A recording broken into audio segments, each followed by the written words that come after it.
David Williams of Jesus Ministries. Actually, just David Williams. Jesus Ministries is not here. Okay, so let's talk about public provocation and sexuality. Now, one of the things that we realize in these last days is that, and it's not just been in the last days, one of the things we realize is that nudity is something that God works to protect man from, because nudity stimulates desires of wanting to be sexual outside of love, which is described by permanent commitment, permanent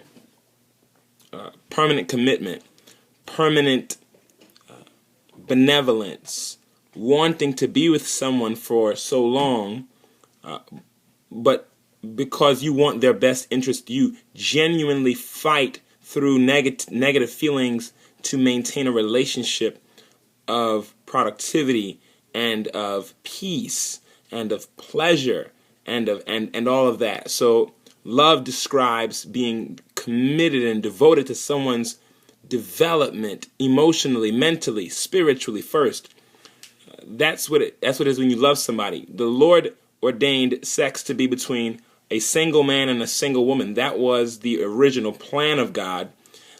Male and female, one man, one woman, and that those two would unify permanently and work toward the goal that God has on them and the goal of loving each other, so that they can model what it is that Jesus Christ wants to be seen, so they can model that. Now, that stated, when we talk about public sexuality and dressing in a provocative way or acting in a flirtatious way, what we're talking about is what the Lord describes in his statement to Hosea as the spirit of prostitution. So we've got something known as the spirit of prostitution, and what that spirit does is it works in people and it makes them feel powerful when they dress in sexually attractive ways. When we talk about sexually attractive ways, we're saying that the way that you're dressed, it would cause someone to want to have sex with you or to have sexual feelings or lustful feelings about you. So your attire, your makeup, your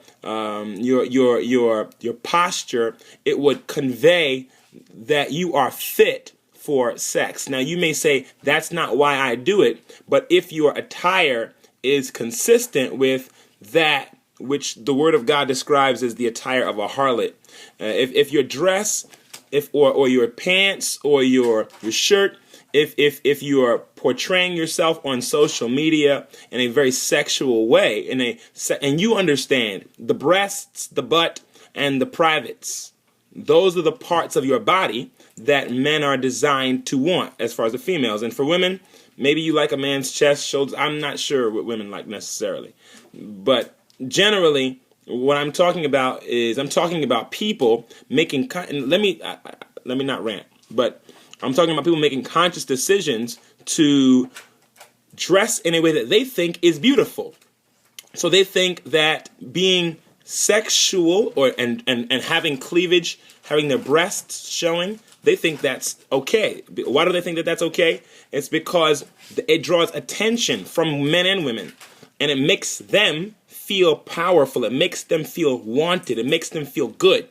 And then they wonder why they go through as many emotional and psychological battles as they do. It's because they're actually fighting for identity, and they're using their bodies as a tool to discover themselves, and they find themselves as acceptable when other people find them physically acceptable, or when they meet some psychological or emotional standard about who they are as a strong person, or a strong this or that, or a sexy this, or a worthy this or that, when in actuality God sees it as the spirit of whoredoms. He sees it as the spirit of prostitution. He sees it as debasing yourselves. He sees it as acting in a polluted way, as though you don't understand that the real beauty is on the inside, and that your physical beauty isn't for everybody. It's for someone who's going to love you. But people who don't love the Lord and who may hate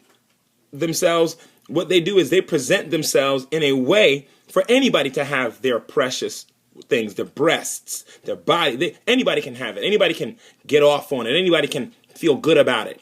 Not in a wanting to benefit you way, but in a wanting to benefit themselves. Like when a man who sees a woman dressed like a prostitute, showing off her breasts, her butt, her thighs, and her other parts of her anatomy, he's getting pleasure from that, not the female. So think about that as you try to make yourself look sexy and compete with the other women. Think about that. Think about the fact that it's not beautiful in the eyes of God. It's what God describes as a slavery, a slave to their lusts. And you're trying to bring other people into the slavery. This is David Williams of Jesus Ministries. We'll talk again.